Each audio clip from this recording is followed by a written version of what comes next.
everyone. If you want to be more involved in the show, please make sure to follow our account on Instagram at Therapists Out of Office. We will regularly ask questions that we will answer and dive into in our sessions on screen. We want to make this collaborative between us and you. Thank you for being here and enjoy the show. Welcome to Therapists Out of Office. I'm Leeor. I'm Maggie Leeor, and we're both licensed therapists in private practice. Each episode, we will discuss mental health topics that are both mainstream and taboo, from both the lens of a therapist and a human being. We show up with humor, authenticity, and vulnerability as we get into the educational nitty-gritty. So come on in, make yourself cozy, and welcome to your session outside of the office. Yo, Leeor. Hey, Max. Hi, welcome to session 6. Session 6. I know. That's crazy. It is really crazy. So happy to be here. Always happy. We're making it. Yeah. Today, guys, if you hear any background noises, you didn't. We're doing our best. The studio might be filled with other people right now, but it's okay. You don't hear that. Yeah. Just focus on our voices. I know. It's like ASMR. Like don't, because I love ASMR. It's going to make me sleepy. Yeah. It's the best. Yes. So today's episode is all about our parents. Parents, families, family dynamics, siblings. We get into it. Yeah, we do get into it. And we're gonna try to be a little bit more linear from like childhood to adulthood. Mm-hmm. So stay tuned if you want to hear towards the end of how do I talk to my parents as an adult. Yes. Yeah, to get started with, I think we'll do. Jumping right in. Like, why this matters. Why does it matter to talk about our childhood? I think that's a question I get a lot from some of my clients that are like, why is it so important for me to talk about things that happened in childhood when like I don't really deem that very important, or that's like not why I'm here, or I don't really think that anything that happened in childhood is that relevant. So like why is it important for us to talk about our childhood? Why that matters? Exactly. And I think, as you guys know, I'm a marriage and family therapist, and in session, and I know Maggie, you and I talked about this, is we always bring up your childhood in the first session because it does matter. Yeah. And I think that it shows up in our adult life through different things and different ways that we react to situations, even if it is at work or with friendships or in any capacity of your day-to-day, that things that we've experienced as children do show up. Yeah, and whether that's like positive or negative, right? It's not always bad things, right? Like even through modeling, like modeled behavior. Yeah. And so like even there are people that say that I move my hands like my mom moves her hands. Yeah. And like, my voice is similar to hers, my inflection, the way I say certain things. So it's like we do get a lot from our parents. Absolutely. Like not just, maladaptive behaviors or maybe behaviors that we don't necessarily like about ourselves, but also just a large chunk of like our biology and like who we actually are. Yeah, and I think a lot of that, this one question that a lot of us do ask is, am I like my parents? Or if I don't like certain parts of my parents and we notice that we're acting in that way, we're like, crap, I'm acting like my mom right now. Yeah. And it's so hard to step away from that without talking about it and recognizing these behaviors, like you said, whether maladaptive or adaptive, of like, maybe I don't want to say this thing is the certain way, but it comes out that way because that's what I've been conditioned to do my whole entire life. Right. And it's like not your fault. Like if you are like your parents, like my response is like, well, of course you are. Yeah. Of course you are. That's where you were born and raised. It's not only, again, like your genetics, it's also your environment, which plays a huge factor in how we learn things. And childhood is so important because those are like the formative years where you learn love, connection, communication, what it's like to have a relationship, so many things, so many really important parts of us are, formed during childhood. So I think, every single person carries that with them because you are still you. You're still the child you're just in an adult body now. And when you say that, I really think about nature versus nurture. Ah, yes. Right? Like nature and how that affects us and biologically and nurture, how we're brought up and what, how that molds us, because a lot of people will say, or will come to me, whether it's a client or just anyone off of the streets. Because you wear the shirt that says, "I'm a therapist, come talk to me." Imagine. Oh my gosh, I should get that on the back of it, but don't. No. Yeah, right. Off duty. Off duty. Yeah, that's a good one. But they'll say like, my even if it's like my parent had a drug dependency growing up, but I don't have that, or I own my own business, or I have, and all this success. And I always say, well, the reason for that is resiliency. So even if our family system is very dysfunctional and we still come up and we're, quote unquote successful, or we have good emotional connections, or we have good secure attachments with other people in our lives, that's resiliency. Sure. And that oftentimes comes from other people in your life that play that role, whether it's a teacher, a doctor, a therapist, a friend's parents. And that's something also to consider when questioning, like, well, why didn't I get this gene passed to me, or why am I not like this? Right, because there's so much beyond biology. There's also your social influences. So like, you don't have the same social influences as your parents did. You go to perhaps a different school during a different generation, a different time. You have different teachers. You're interested maybe in different things.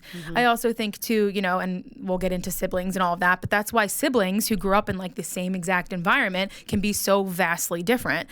Not just because parents treat siblings differently, which they do, but also because you and your siblings can have very different experiences out in the world that shape and change you, in those kinds of ways. Absolutely, right. Mental health diagnoses, how we are. And I think, talking about this sort of nuclear family, when we think about siblings and parents, there was once this idea that a nuclear family was mom, dad, and then like two kids and a son and a daughter, a golden retriever, a white picket fence, a van in the driveway. Now it's like a SUV. A Tesla. But yeah, exactly. Where we all know that that's not the case anymore. Right. And does that mean that family system is going to have issues or going to be dysfunctional? No. Because now there's same-sex parents, or a single-parent household, or blended families. Blended families, right? The Brady Bunch. Yeah. Stepdads, step-siblings. Exactly. Aunts that live there, grandparents that live there. Yeah. And it's also really important to recognize that even if you do have a nuclear family that does look textbook, doesn't mean that it's perfect. No. By any means. So I think, that's a huge part of mental health, is like, you can't see it all the time, or ever really, for a lot of people, right? Like you could look like, most of the time, the people that look like they have it all together are usually the ones that, struggle the most, because keeping that facade up is hard. I think of, and I don't know if you watched this show growing up, like so long ago. Which one? Desperate Housewives. Oh, I didn't know. You didn't? No. But when you explain this, I think of that show of like these people being so perfect, having these homes, and it's like this cookie cutter neighborhood, but like really there was like a murder, and there was like, all this drama and infidelity. And that's happens. Yeah, it reminds me of the couple. One show that I did watch that kind of reminds me of was like Gossip Girl.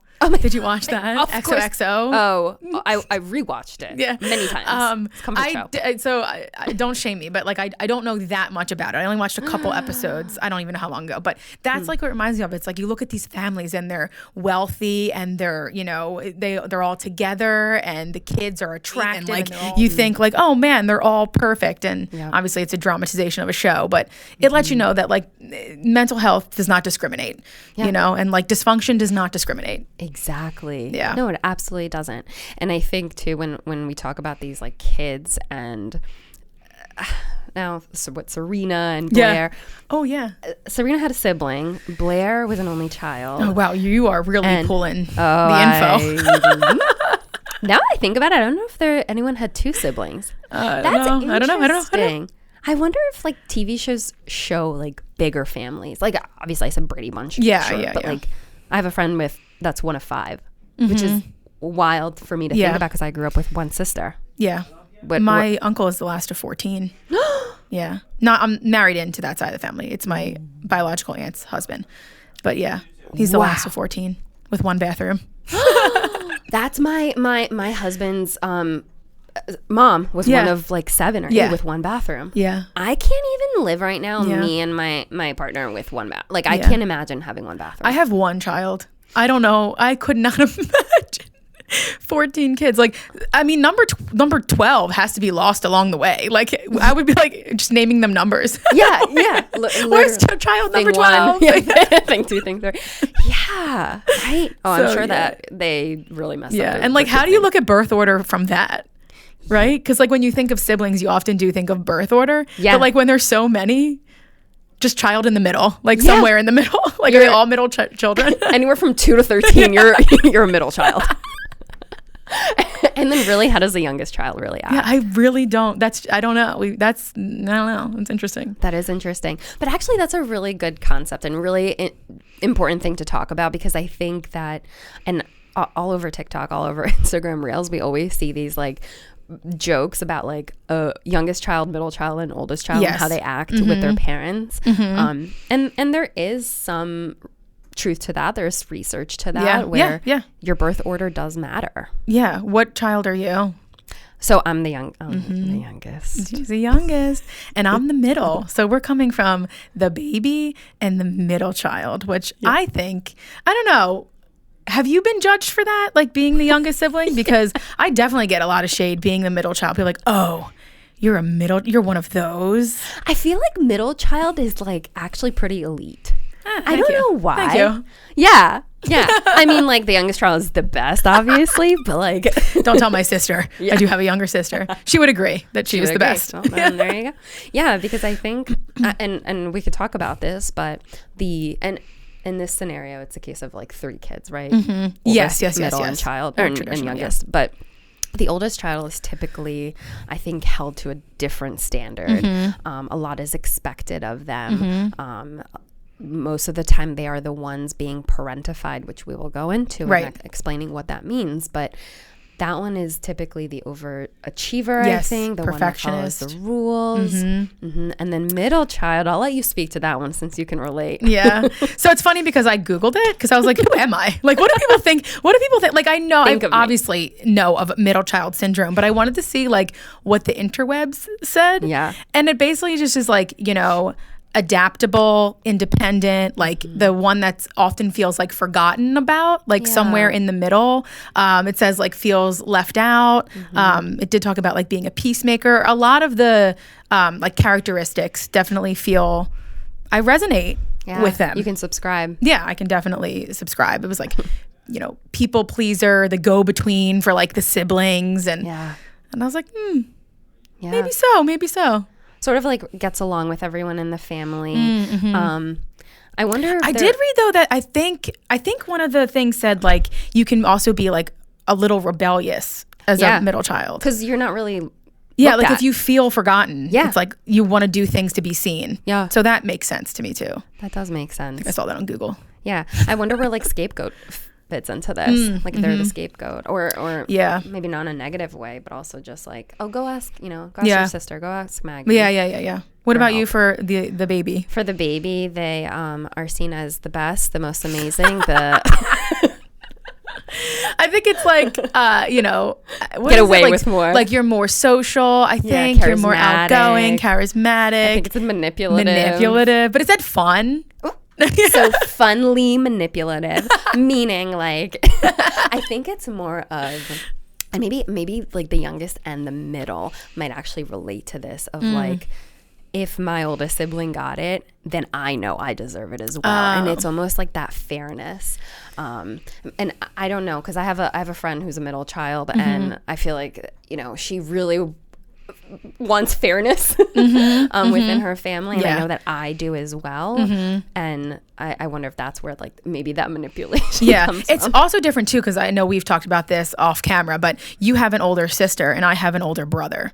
So I think that is also really different, him being a male and me not, and the expectations on him versus the expectations on me. I definitely think that we are treated based on our sex differently based on our sex for sure. Absolutely right. Like do you feel like your parents were more lenient with him than they were with you, or you and your sister? I think so. I think they were a little more gentle with him. Yeah. And I don't know, like, because I can see it. Like, I don't have a second child. I only have one, and she's going to be my oldest. And I can see that, you know, with the firstborn, there is potentially like a special bond. You made me a mom, right? Like that kind of thing. And I don't know if that's to do with him being a boy and me being a girl, but we do joke about it in my family unit. Yeah. Like my sister and I are like, oh, he's the favorite, right? Oh. And like, I think there's a little bit of truth to that. I don't think my sister and I feel any which way about that.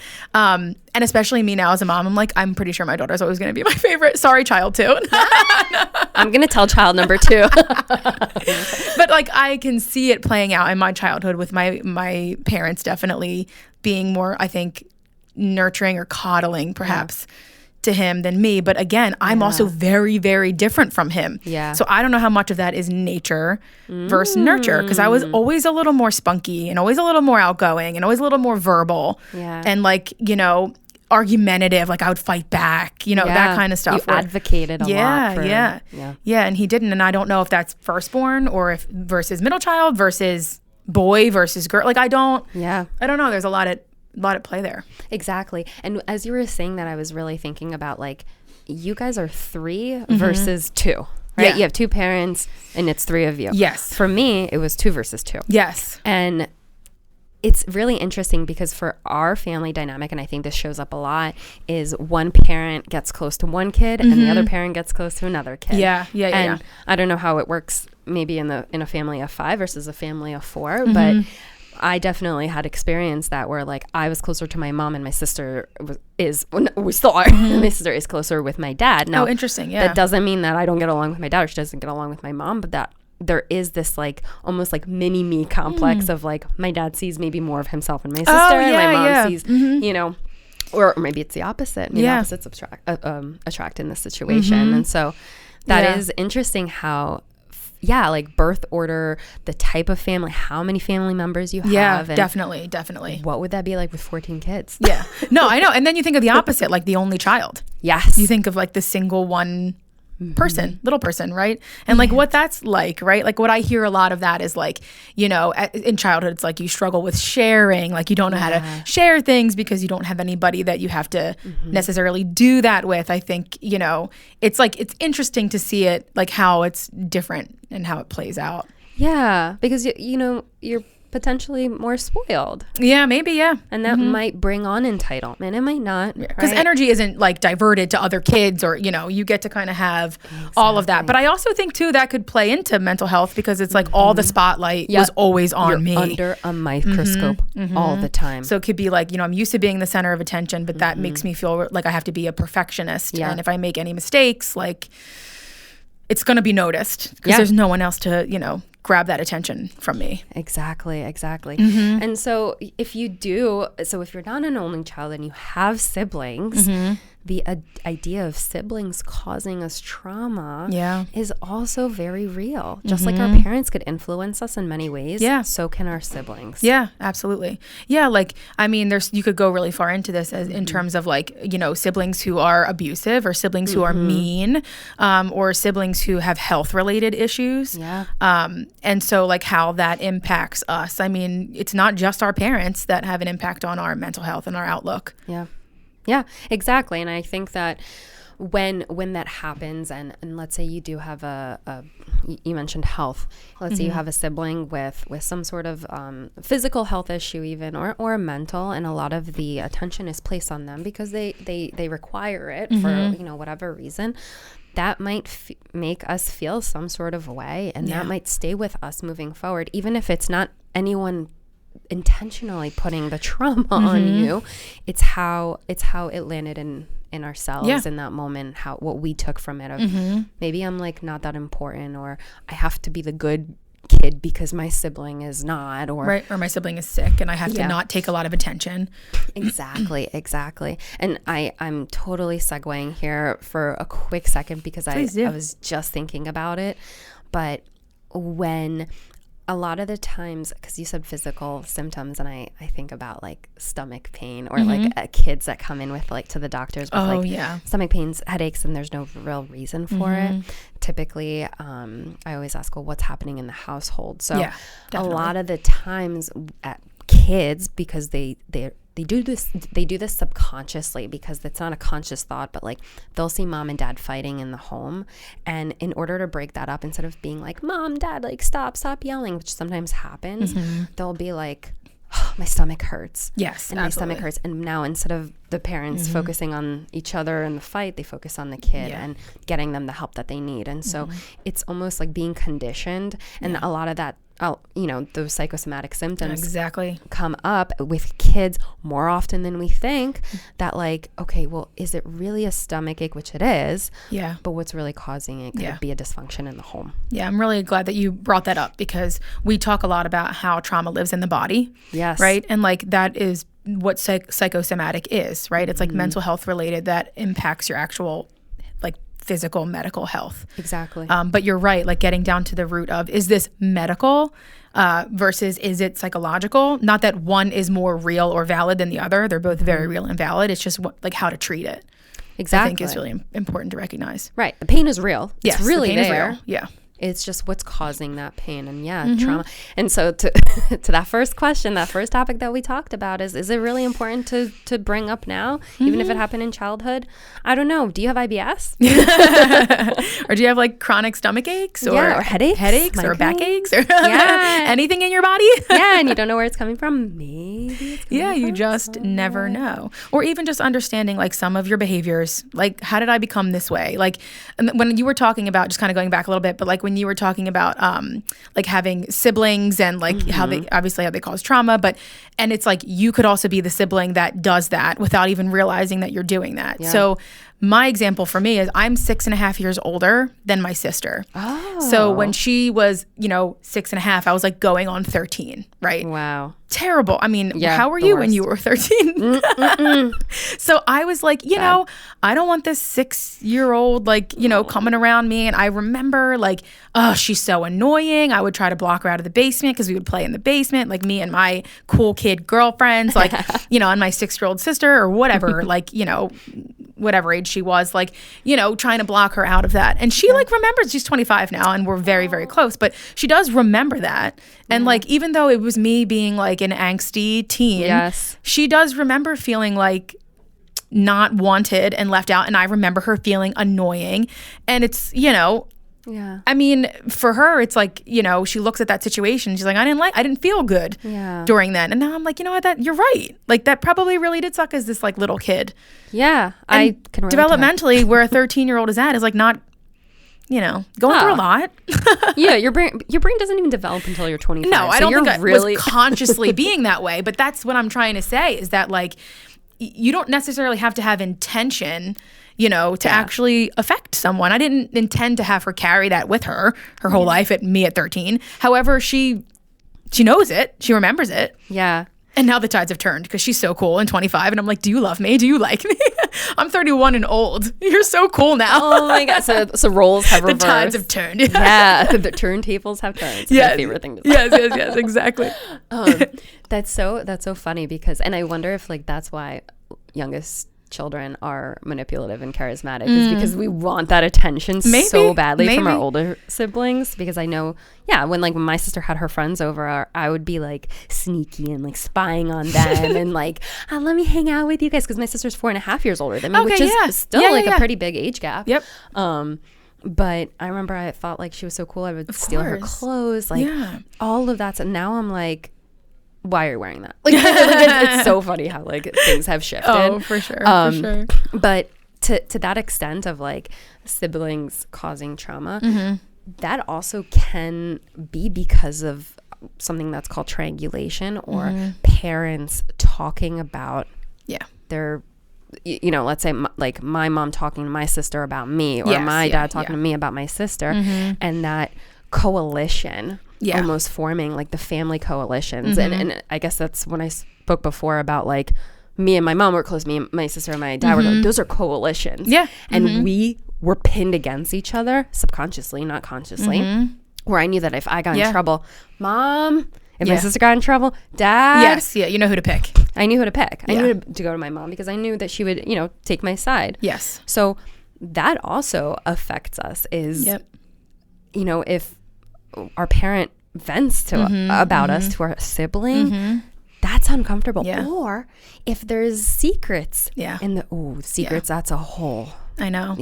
I know. And it also makes me think like even a step further of like one parent coming to you and venting about your other parent. Oh, yeah. And what that does, because I see that a lot in like clients of like divorce. Yes. I used to work with children a lot back in the day before I was in private practice. Yeah. And I would see that constantly. Yeah. Dad talking to child about mom talking to child about dad. And it's just like, wow, like that is what a crappy position to put your child in. And also from the child's perspective, it's like, I don't want my dad to not talk to me, so I'm not going to tell him to stop talking to me about mom because I love him and I'm getting attention from him at least. It's like such a crappy, traumatizing position to be in. Yeah, exactly. And in a way, it feels like it's like this pseudo emotional closeness. Yes. Yeah. Of like, it's a great way of putting it. Oh, they trust me and they want to tell me all these things, but really it's like they're pinning me against my other parent. Yeah.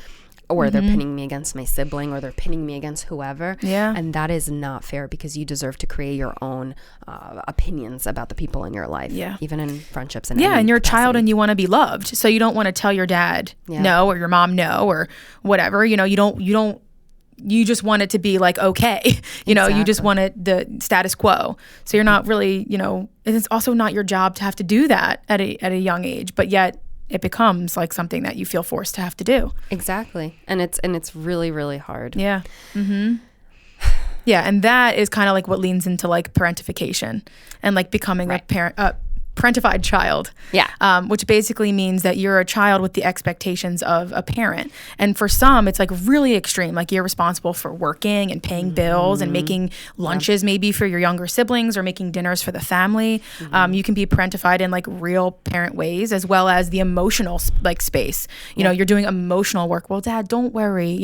Mom loves you. Or like you're managing the arguments of the household. You are held to an adult standard as a young child.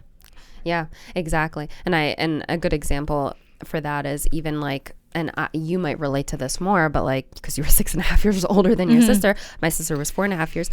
When my sister was still around, not in college, she would have to drive me to my dance practice and softball and, whatever extracurricular activities I was doing, or to high school. Like, so she was expected a lot of that. Now, is that really parentification, or is that your parents, having their older child help out? Because both of my parents worked and they needed a little bit of help.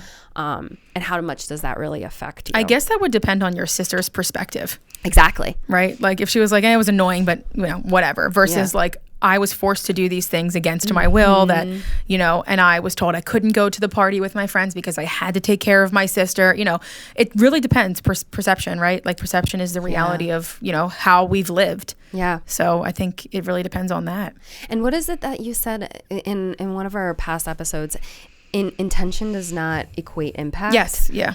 Yeah. So even if it's like, I just want to make sure that we're putting this disclaimer is we don't want anyone leaving this episode being mad at their parents. Like, I'm gonna be mad at you now. Look at all the trauma you've caused me. Like, maybe it didn't, maybe it didn't, and maybe your parents' intention was not to do that, because I think parents are fallible, and we tend to recognize that as we get older, and our parents go through their own trauma, and that often impacts us. Right. Now, that doesn't excuse it. It explains it, but it doesn't excuse it. Right. And so that there's a lot of work to be done around that, and I don't want anyone leaving here feeling like I do actually try to do that work with my clients a lot. I know that the session is not about their parents, but I do often ask, what was your mom's upbringing like? What was your dad's upbringing like? And then you shed light to their losses, their grief, their traumas, and you're like, oh, Like the thing is that we look at our parents as one role, our parents. We also forget that our parents are also sisters, brothers, aunts, uncles, kids, students, like employee, like they are so many other roles other than mom. Did you ever remember thinking that? Like I distinctly remember a time in my life when my mom was on the phone with one of her friends gabbing about something. Yeah. And I was like, ew, my mom's a friend. Like someone calls my mom to like chat about life. I'm like, she's not just like, I distinctly remember being like, wow, my mom is not just my mom. Well, how old were you? Do you remember? I think college. I think I was in college. Wow. Like I was probably 18, like 18, 19, I went away. And I don't know. I just remember like, wow, this is like crazy. Like that she has so many other facets of her life, that she has different roles. Yeah. And like when looking into the history of my parents, it does explain a lot. And you're able to say like, no, it's not excusable, obviously, what happens in your childhood. However, it does explain that they were also children who have not had the opportunity to heal. Yeah, that's so interesting. I personally never had that happen to me. But what it's like an existential crisis for me. I was like, no, she's not just here for me. Yeah, my mom has friends. I feel like my parents always had like friends around that I always got to see that. But like, for me, I think that moment was the one time I saw my mom cry. And guys, take what you want from this by like diagnosing me, but I grew up in a household where nobody cried. Yeah. I cry.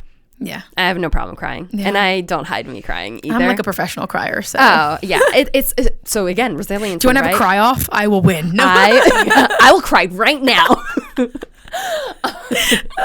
but that's the point of resiliency of like, okay, just because I was modeled, that doesn't mean that I do it necessarily. I don't think my sister cries, but besides the point, that was for me, that moment was like, oh my God, like my parents have emotion, like that's crazy to me, or like they're sad. And even if it took my like childhood dog passing away, like it was that. And I remember how sad I felt seeing that, because I wasn't used to it. Yeah. And that kind of like lends into like, as you become a teenager, like as you get into your teenage years, like how your relationships with your parents change. Yeah. And like when I went away to college, like I remember like my mom and I would like write letters back and forth, like you know, it was a cute thing. Oh my gosh, we did letters. Yeah, we did like handwritten cards. Like me and my grandmom would do that because I was like an hour and a half away. Like, you know, whatever. It was cute. But I do remember like my mom started to talk to me more about like things in her life that she didn't necessarily talk to me about when I was a child, which is appropriate. Right. But that I think that's probably what really sparked my wow. Like, my mom is a human being with like all these complexities, because she then started to open up to me about, you know, her life and her relationships and her marriage. And like, I remember when I got engaged, we would have conversations around what it's like to be a wife from her perspective. Wow. I'm like, oh, I forgot you were one of those. Like, you know, it's like, you know, so the relationships really do morph and change as you get older with your parents. Exactly. And that's the thing too, is that what you just said is our parents, a lot of our parents do try to shield things from us as children. Sometimes that's not the case, and that's caused a lot of trauma. Sure. But even finding out later in life of like, oh, my parent made a mistake, whether even if it's like my parent went to rehab where I thought they just went on a vacation, all of a sudden I found out they had, you know, a drug dependency or alcohol dependency. And so it's a lot of dealing with that as an adult, of like, or even as a teenager, 18 is still a teenager. Like I think of back then what I was like versus now, and I was like, I was a child. Like, why did my parents let me do anything? Like, there's no way. I have a question for you. Sure. What were you like as a teenager? Were you a good kid or a bad kid? I think I was probably a good kid, but I was vastly different out in the world than I was in my house. Yeah. I was very angsty in my house and very, like, I think angry in my house. And I was very much like a shut-in. Like, I just wanted to be in my room and like very isolated. And yet at school, like in high school and college, very outgoing, very charismatic. I made myself known. I was, you know, always involved in things at school. I think I had a good amount of friends. Yeah. So it's like I was very like I guess a little bit more dynamic, I guess, like difference between like my social self versus my like at home self. Right. And I think, and thank you for sharing that, because that just goes to show that we act differently in each 100% relationship that we have. Yep. Each dynamic. I think I expelled so much of my energy, like being social. I didn't want anybody to see me as sad, because this is the stigma, right? Like you don't want anybody to see you as sad or see you as depressed or see you as anxious. So you spend a lot of energy like trying to be who the world wants you to be. And then you go home to your safe place, which I was fortunate enough that that's what that was for me. My room was my safe space. And I would just like let it all out. Yeah. You know? Yeah. Well, it's good that you had that. Yeah. I'm sure your mom was very she did her best. Yeah. She definitely did her best with that. I think as teenagers, so many of us, if not like all of us, go through like an angsty teen phase of like, I was angsty. You know, I was wearing like my checkered like Vans and like my checkered belt and like Fall Out Boy and Panic at the Disco and Avril Lavigne. Wait, what about? Oh, so you were a little bit more punk rock. I was a little bit more punk. Yeah. Did you ever wear those like Victoria's Secret leggings that say like pink on the butt? Oh, 100%. And that was like the coolest thing you could possibly wear. Definitely wore those. Juicy. Yeah, juicy. Oh God, yeah. No, that wasn't me, but I've definitely had a pair of the pink pants. But yeah. So what about you? What were you like as a teenager? I was really good until no, I was always like afraid to get in trouble. I think like in school. I agree. I relate to that. Yeah, my favorite thing to say was like I've never gotten a detention, which is like I definitely had detentions. Yeah, like at the time I think I feared it so much. My parents let me do whatever I wanted. Both me and my sister. We were allowed to go to our friend's house whenever. I could have friends over whenever. Wow. I was allowed to have boys in my room, like, but because I had so much autonomy, like I was good. Like I didn't the only rule that they had for me was don't drink alcohol. And I actually abided by it. Yep. Like I really until sophomore year of college was really the first time I actually drank. Before that I had no interest. I was like afraid of it. I was like, oh, this thing's scary. And it wasn't until I think it was like my senior year of high school, and this is really why I really enjoy working with this population with like young adults, teenagers, is I was on birth control. Were you ever on birth control? Yeah. Oh my God. Yeah. For like probably 15 years. Oh my God. Yeah. And this birth control is not like recalled and like it's not on the Great. Yeah. So it made me great. It made me a great person. Awesome. And I remember this was the worst thing I've ever done. Was I cannot forget it. I got up on my bed and I like was screaming at my mom. I don't even know what we were fighting about. I feel so bad for her. Like, and I pushed her. I literally pushed my mom, and I'm not a physical person. I'm not even like an angry person like that. And I remember doing that, and the look on her face, and she was like, what did I do wrong kind of thing? Like she wasn't even mad at me. Yeah. Like, cause she could tell that I wasn't okay. Like I was really spiraling. Anyways, I got off of the birth control and I was like way, way better. And so guys, a lot of TMI over here. I hope you're enjoying this, but like I tried going back on birth control lately. And I had that same reaction. Yeah. And I remember talking to my mom on the phone. She was like, why don't you just get off of it? Like, you don't need this one. Like that's and it brought me back to that moment of like, whoa, like I wasn't myself. Yeah. But like think about how much you're already going through as a teenager, let alone when you're giving 14, 15-year-old girls hormones. Right. Like, I mean, that's a whole other topic. Yeah. But I just think that it's just not fair. Yeah. Right. You're already trying to figure so much out, like on your own biologically, like what's happening in your body, let alone with like supplemental things that, Exactly. And it affects the mind. Yeah, absolutely. I'm shocked by how similar we were. Like our child. Yeah, my parents are very similar with the chill. The autonomy, and because of that, like I didn't really make any quote unquote like bad kid decisions. Like never snuck out of my house, never had alcohol until I was 21, which I know is crazy. But I'm still not even like a big alcohol drinker. But yeah, like I'm just interested in that because I didn't have a lot of friends that had families like that. A lot of my family was like, we have dinner at 5:00. I was like, what's a family dinner? Like my family was very loose. Like definitely could have friends over. Definitely could have boys in my room. Like I was, it's interesting because I don't think I've really met anybody else's family that's like that. Wow. Well, maybe for me, I chalked it up as like I'm foreign. So like my parents are not American, yeah. and so like I have different rules. I'm not foreign. Yeah, you're not. Well, maybe you are. You're foreign in your own ways. I was born in stupid America. Yeah, you're born in America though. But yeah, it does. Boring America. I think culture does play a role for sure in a lot of these things. And like that's why what we're talking about, it doesn't fit all, because culture does play a role. Yeah. And I think it also comes from like my mom's upbringing. Like she was our primary caregiver because my dad was working and always out of the house, and he actually worked relatively far away. Some days he wouldn't even come home because he was so far away. Wow. And so she was like our primary caregiver. And just relating it to like her background, I think she just wanted a different childhood for us than for her. And so she raised us drastically differently, which I think as a mom now, I can see how that works, right? Like so many of us, if we're parents, like, you know, if any of you are parents, you do see how you're like, here's what I liked in my childhood and here's what I didn't and here's what I hope to change, right? Yeah. And unfortunately / maybe fortunately, your children, our children will do the same. Like we're not going to be perfect parents, and my daughter one day might grow up and have her own family and say, here's what I loved about what my mom did and here's what I didn't like. Oh God, it hurts me. But it's true. Like I'm not going to be perfect. And so, you know, I think that goes to show how our childhood, everybody's childhood, impacts like their future, right? Because my mom is utilizing her childhood as a catalyst of change for us. Exactly. Yeah, absolutely. Yeah. And that speaks to what is our parents' trauma, or like what is their role in that idea of generational trauma? What is passed on to us?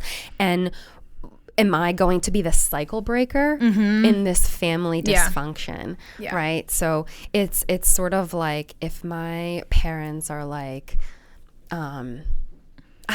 this is so funny. I've never heard of this before until I was dating my partner, but I was told that like the Irish tendencies of like dealing with things are very just like bury the boy of like I don't know that. I didn't know it either. I'm not Irish at all, so can't speak to that. Me neither. My kids will be. But I'm not.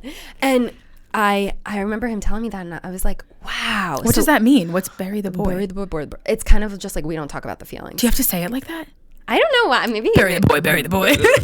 Yeah, like maybe it's just like a very like monotone, doom. But like it's that idea of like we don't talk about our feelings, or we don't talk about like, I guess in this scenario, death, of course, but like we don't talk about big topics. We just kind of like sweep it under the rug and like we move on. Yeah, and I feel like I keep going back to this, but it's just such a big thing. Is like culture does play a role in like these dysfunctions, and like if you're Irish or Italian or you know whatever, Russian, sweep it all under the rug, and you move to America, and there's like a melting pot of people, and you see your friend Sue's family like talking about everything, and you're like, well, I want that, and like my family doesn't talk about that. Then we can say, we notice as we grow up that like, hey, this is something that I do want to have within my family, or like you said, like dinner's at 5 p.m.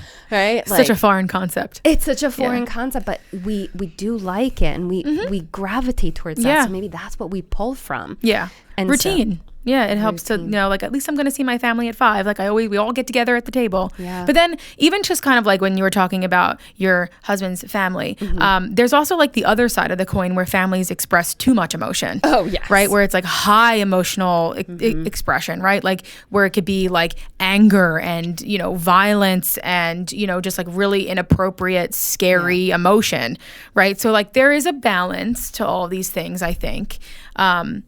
Because my family was definitely way more emotional. Yeah. Definitely. And primarily from my dad. Yeah. Super, super emotional guy. Interesting. So, and like, I think that there's beauty to that because it kind of, you know, tears down the barrier of like, you know, machismo and masculinity at the same time that there is a balance, right? There is a such thing as like too much emotional expression where, you know, because anger is an emotion, right? And like there are some families that are like highly volatile and highly aggressive and highly angry, and how that impacts you as a child growing up.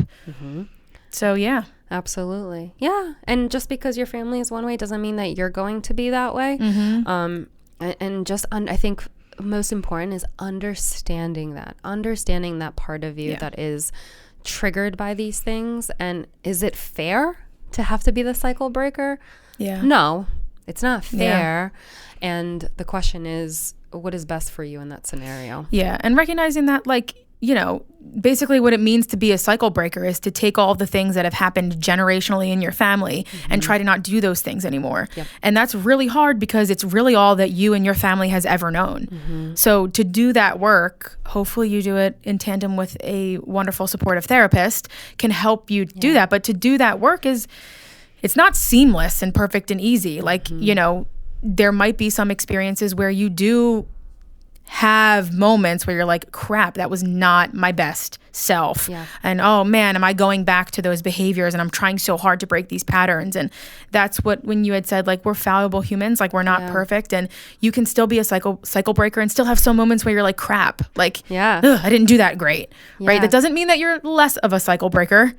It just, it just means that you're human and you're trying, and it's hard to break a cycle. Absolutely. I'm laughing because when you say cycle breaker, I keep thinking you're about to say psycho breaker, and I don't know why that's what I'm hearing. You're a psycho breaker. You're a psycho breaker. Break a cycle. Because it almost feels like insane to break a cycle. Yeah. Because it's so hard. Yeah, it's true. Again, I know I keep saying like it's not fair, but like the best thing I've ever heard in my life is like life isn't fair. Yeah. Things don't happen all the time for a reason, and that like just because something bad happened to you doesn't mean that you deserved it. It just and you're never going to meet someone who has nothing, like nothing going on in their life, that they didn't have any experiences in childhood that were like less than favorable. You're just not going to meet anybody that had like this seamless perfect experience. Everybody has something. Life is filled with adversity. Yeah, absolutely. And and as parents, and I don't know what I'm saying as parents. That just hit me. As a parent to my dog, I will say to your Prince Nikolaj, my Prince Nikolaj, that it is. I would assume it is important. Yeah, tell me what it's like being a parent. Yeah. Let me tell you what it's like. But I would assume, as a family therapist, it is important to teach your kids to experience adversity, because it's about problem-solving skills and resolutions and properly being prepared for the dysfunction of the world. That not everything is going to go your way. You're not going to get everything. It's like, what is it, like golden silver spoon or something? Mentality of like handed to you on a silver spoon. Silver platter. Yeah. Okay. Right. So it's like, your parents might do that, but like also like your life's not going to do that for you. And so being prepared is going to be important. Yeah.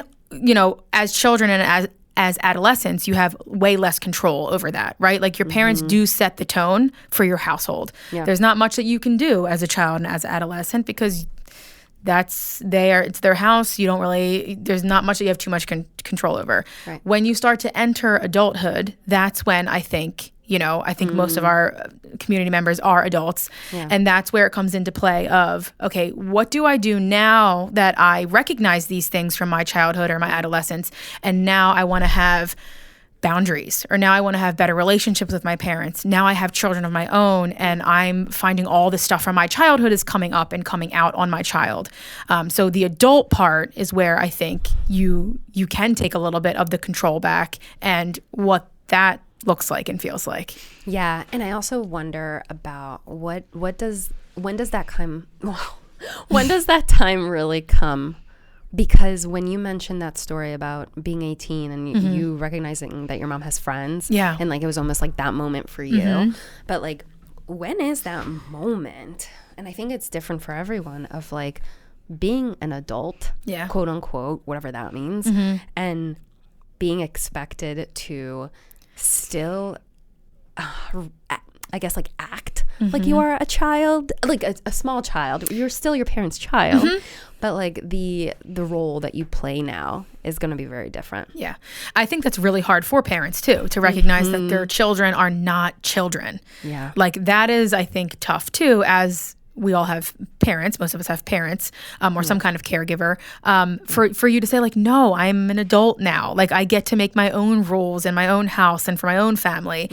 And that's sticky, because you have your parents that are like, I still know best for you. Yeah. Like I still know you better than you know you, because I raised you, and this isn't how I did it, and this is what is right. And I think that's when it gets really hard in terms of like, if your parents were controlling when you were growing up and are still trying to control you as adults, or if your parents were really immature, emotionally immature, or parentifying you as, a child, and they're still trying to do that to you as an adult now, where you go from there, I think, that can be really hard work to do because I think we've talked about this before, but you can't change anybody else's behavior, right? You're not going to change your parents. No. It's not going to happen. They have to do that work themselves. So really it's how do we cope with that? Like how do we now cope with who they are, who we know them to be now that we're adults?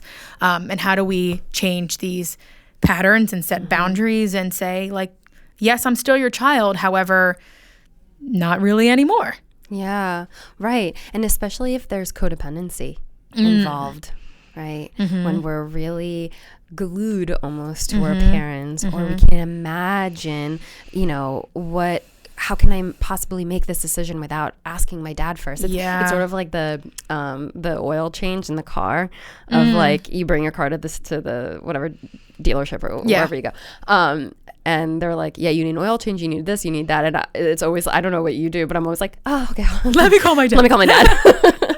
Dad? Yeah. So it's, there's big things. And there's also like, what do we stop coming to our parents for? Yes. And what do we continue to right? Like you said, when you got engaged, your mom got to talk to you about what it was like being a wife. And for you, that was an okay boundary. Yeah. But if it was like, maybe your parent telling you how to raise your child. Yes. That's like, I would assume a big no-no for people. Yeah. Of like, that's what I see a lot working with a lot of moms. It's like now that I have my child, like, you know, obviously we want you to set boundaries for yourself, but I think a lot of the motivation comes when you have kids of like, now I really need to set these boundaries. Yes. And yeah, I see that a lot. It's really hard to work through. And going along with codependency, there's also enmeshment, right? Like families that are just really like, and if you're not watching the YouTube, but like I'm just interlacing my fingers, like a really just like overlapping, like everybody's involved in everybody's business. There's no like secrets or, you know, like we can't function without all knowing all the ins and outs and details of each other's lives and what that can feel like to feel like you have no space or no privacy or, you know, that kind of thing. And when you have children, for some people, it's like I kind of want to distance myself a little bit to be able to do this on my own, to create my own family unit if that's what you have. And, you know, it's just, it's all tricky. There's a lot of webs to be unwoven and a lot of webs to weave. No, you're so right. And enmeshment basically just means that you are fused together with your family members, and that's really, really difficult to get out of. And as teenagers we might rebel, and then we come back together, and then as adults we might notice that like, hey, that's not working for me anymore, and I need a little bit more autonomy. And at that point it's really hard. And I think you gave me earlier a really good analogy of a bike, and I want you to share it. So the analogy that I like to use a lot with my clients is like I say, picture your family, your whole family system as like a bicycle, right? And like everybody is a different part on the bike, right? Like your mom might be the seat, your dad is the steering wheel, you are a tire, your brother is a tire, and your other brother is the chain or whatever, right? So like everybody is a piece of the bike. The bike functions because you're all as you should be, right? Like everybody is in their roles, everybody is in their dynamics, and the bike functions, whether it's dysfunctional or not. Right, even if it's broken bike. Yes, there is function and dysfunction, right? Because it's just the homeostasis of how we always were. Now, say you being one of the tires, you come into therapy and you're starting to do a lot of change. And all of a sudden we pop a hole in the tire. That entire bike is not going to function the same. Right? Like the steering wheel might not be able to steer as well. The other tire is like, oh my God, this is a lot of pressure. I can't do this all by myself. This back tire is now popped, right? So the entire bike changes. So I think when you're in therapy and you're doing like a lot of this work on yourself, you are changing your family dynamic and your family unit, and they might not like that. Right? Like they might not like how much growth you're doing or the boundaries you're setting because you're changing the entire system that was once a beautifully functioning bike is now weeble wobbly or just not functioning the same. Weeble wobbly. Yeah. I have an 18-month-old. I use silly words. Wibbly. But you know, like that's what it is. It's like we're one big system, and all of our roles are in place because that's how our homeostasis has always been. That's how we've always functioned. Yeah, exactly. And I think when you think about each part of this bike is we each have our own family roles, and so we play a different role. And so if that tire is punctured and there's air coming out, and it's really just means that there's change and we're doing different things, that role is changing. Right. It's growing. Right. And it's almost like, so when you think of family roles, you think of the hero, the rescuer, the mediator, maybe even the scapegoat, the problem child. And when one of us changes, that changes the whole dynamic. Right. So basically what happens after all like this change, and like if you pop a tire and somebody is growing and changing, the entire family systems, right? Like from a family systems approach, the entire family is rocked and changed, and the roles that we all once had, the dynamics, of our family, they kind of are forced to shift along with us. Even though they might not like that. I see that a ton in the work that I do, especially with my younger population of clients, like their early 20s, when they're doing a lot of this work, which is a beautiful thing to be doing this work so young. The families don't like that. They're like, and they approach it in a way of like, you're so, who do you think you are? Like setting this boundary, or, oh, that must be therapy, speaking. Like they come to it with resentment and anger because you are changing, and that means that they are not benefiting from how the system once was. Absolutely. And that's why it's important to bring in the parents. Even with adult children. Bringing in the parents for a session is so helpful and so, because and I also think about like how outside of session it's talked about with their parents, of like, my therapist actually told me that you abuse me, and then it's like, okay, well, that's not funny, but no, it's funny because in the sense of like, that's how they feel, and it's coming out in a way where the parent is going to feel very defensive, and then no change is really going to happen. Or no growth. Well, that's a big thing, right? Like you see this a lot even in media portrayals of therapy. I don't know if you've watched Wednesday, the show. Obviously. And oh boy, I'm blanking on Tyler's dad, the sheriff, said something to the effect of like, I hope you're having fun in therapy because I messed up your child, or whatever. Like that's like the unfortunate stigma is that parents, they think that you go to therapy because they're the ones who are so effed up, which sometimes that's true. However, they're effed up because probably their parents, and it goes on and on and on. We've talked about generationally. But what I would hope for is that parents go like, I'm so glad that you're doing this work, right? Like we stan a parent that says like, that, like, I'm so glad you're doing this. I'm so glad that you're healing from things that impacted you.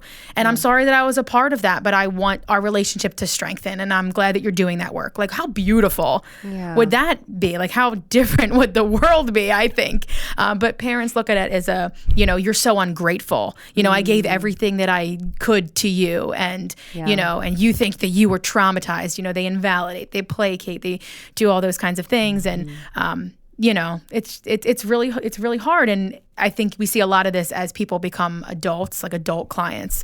And again, like from my perspective of clientele, it's when they become parents and they start to realize that a lot of this stuff is coming out of them from childhood. And it's now like, I'm terrified, or even clients that want to start a family and they're like, I'm terrified to do this because I don't want my crap to like bleed onto my child, right? So like, I want to do this work to make sure that I am the best and healthiest version of me to not continue to pass this on. So that's when we call reparenting, like reparenting ourselves. Yeah, exactly. And a lot of us get triggered when we are around our parents, like in the sense of like being an adult, and then whether it's like Friday night or Saturday night dinners, Sunday night dinners, or holidays, which are coming up. Quickly approaching. Well, one already passed. So. One big one already passed. And now we've got I'll say the winter holidays. And that is really challenging for a lot of us, because it is everyone under a pressure cooker. And like, you're not stuck in there unless like you don't have a ride or there's no Ubers around, but it's emotionally, you might feel stuck, or you might feel like you're going back to your childhood self when you're around your parents. And that is really, really hard, especially around the holidays when it's supposed to be so cheerful and fun and happy, to be setting boundaries. Didn't we? I think we talked about this in one of our previous sessions of just like when we go home and our parents, like your parents and my parents still have our childhood room the same way. And like going into that room, it's almost like I go, it's almost like blue. I don't know if you watch Blue's Clues, but it's like Blue's Clues. No, I don't. But like, I'm sorry, Maggie. I do not. All you know is like Gossip Girl. I know Blue's Clues. Okay. Cocomelon. I know Cocomelon from TikTok. Okay, there we go. But it's like when I walk into that room, it's like I blue skidoo, like right back into like me at 13, 15 years old, like angsty and angry and sad. Yeah. And so, yeah, like if you're going to homes filled with, you know, either childhood memorabilia or just homes where all your family is, it's really triggering and really hard. And so like, you know, setting those boundaries around the holidays, I think is really important. Ways to say like, I don't want to have that conversation. This is not something I want to talk about. Or please stop bringing that up. Or like knowing to limit your time, right? Like setting a ride if you don't drive yourself, like setting a ride and a plan in place for an hour after you get there or whatever. There is no an escape plan. There is no you know, what is the word I'm looking for? Like prerequisite, I guess. Like there's no determinant of how long you have to stay somewhere. You know, just if you feel like judged or forced by your family, like remembering that you get to set the limits and you get to set the rules aside from their perhaps shame or guilt or whatever it is that families typically try to do to manipulate our time and energy. You know, you are the one that gets to set those things regardless how other people react and respond to your boundaries. Yeah, I fully agree with that. And I think too, from the lens of like culture, ethnicity, race, and how that really plays a role as of like, if you really can't set boundaries, now you have to decide what that word can't means to you in this scenario, because we cannot speak to everyone and anything.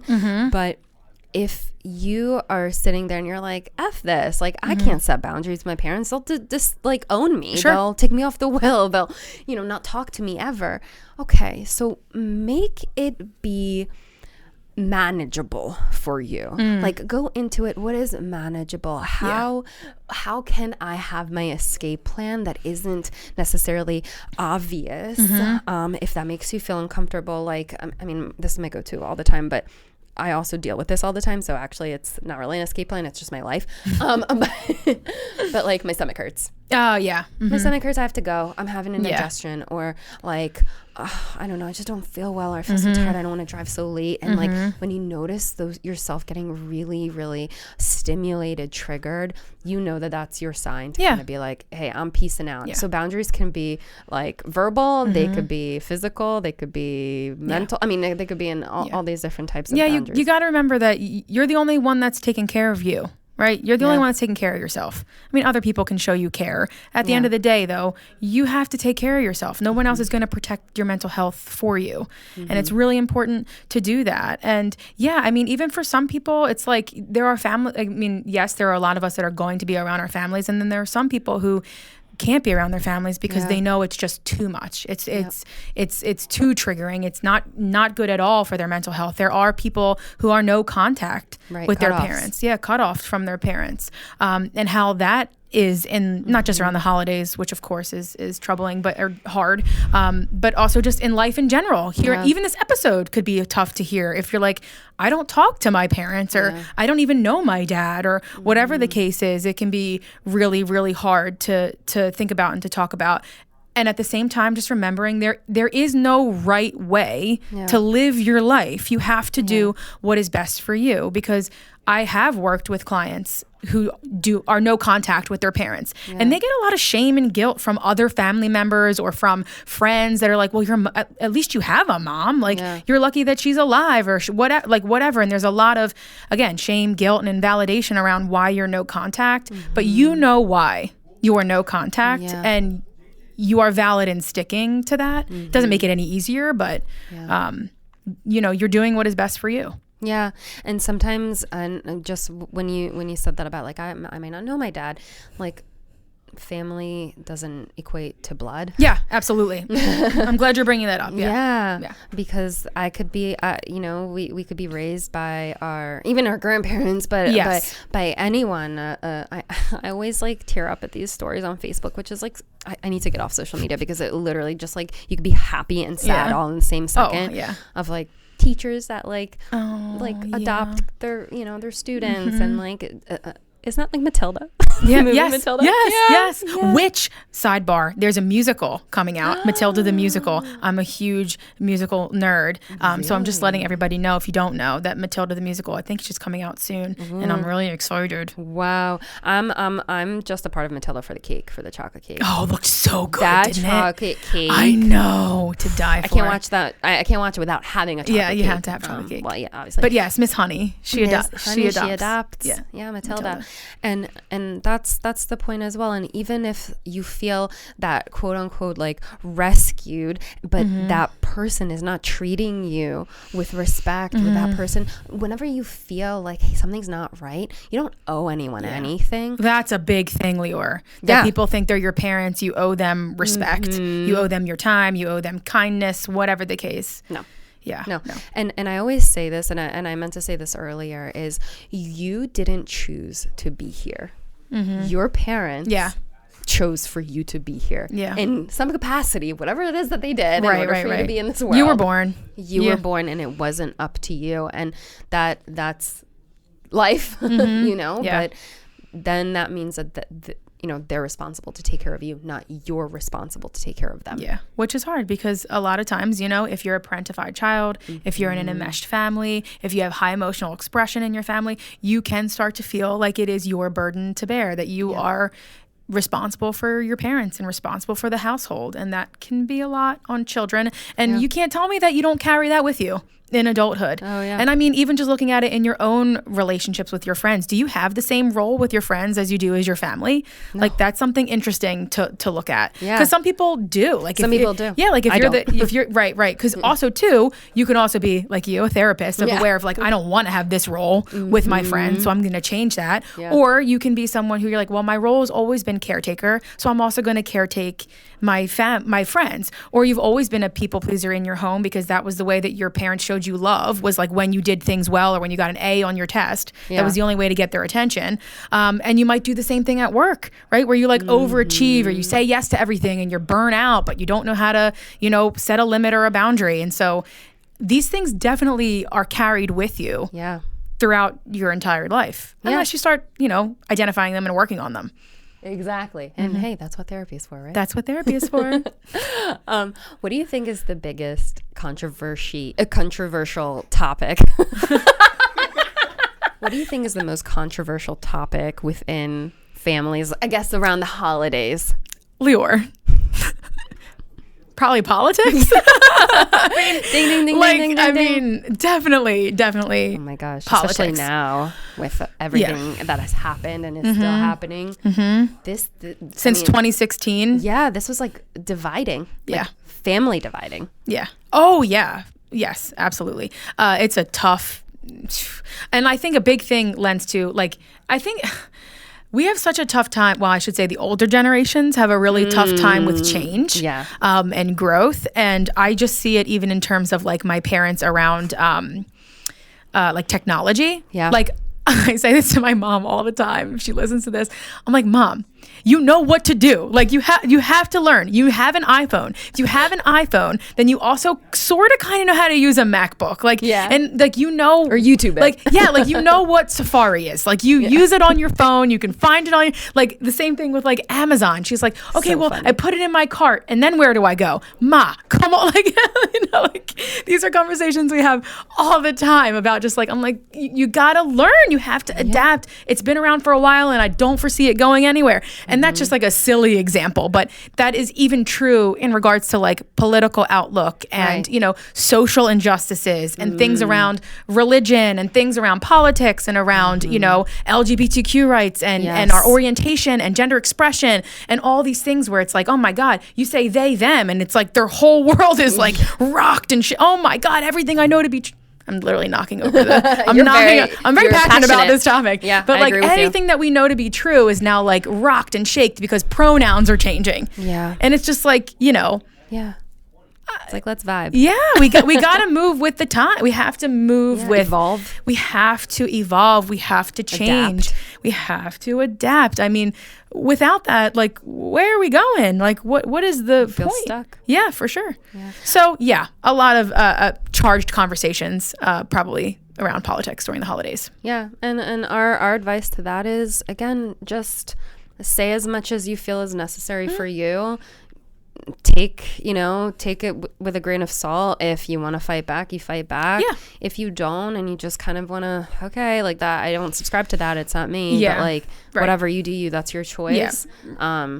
Or you might, cutoffs might form from that, which we kind of said. Which have definitely happened from elections and from, politics. Yeah. But I think kind of like you said, some people that I've spoken to, like some of my clients, they're home for holidays and they know that there's nothing that they can do to change somebody else's mind around politics. We have to, it's called picking our battles, right? We have to know. Some people, you're just going to have to nod your head and go along, okay, whatever, because you don't want to engage. You know that if you say otherwise, it might spark a serious argument. Yeah. So some people, it's like, I'm just gonna let this go because it's not worth it. Some people, you might be able to say like, hey, last time we talked about this, we really argued, and I just rather not. Yeah. Other people you might say, I just don't want to talk about politics. Or some people you might say, oh, I have to run to the bathroom. Right? Like there's so many different ways to kind of, right. There's so many different ways to kind of go around, go about having these conversations or disengaging from these conversations. Yeah, absolutely. So we hope this helps you over the holiday season. We hope so. And just in general with our parents and our families. Yeah, exactly. Especially if you don't see your parents a lot. And if you do once a year and you're dreading it, then maybe focus on what you can gain from it. Yeah. Even if it's just like a lovely meal, if that's possible. And if it's not, then maybe what you can gain afterwards, get yourself some ice cream. I don't know. Yeah. Well, thank you all for being here. And we'll see you next week for session 7? 7, 8, 9, 10. We don't know. You know what? We can't even keep track anymore because this is so fun. I know. We love it. We love you guys. Again, as always, let us know what we missed, what you'd like to hear more of, what you found really relatable for you. We are here for you all. So thank you all for being here. Yeah. We love you. Bye.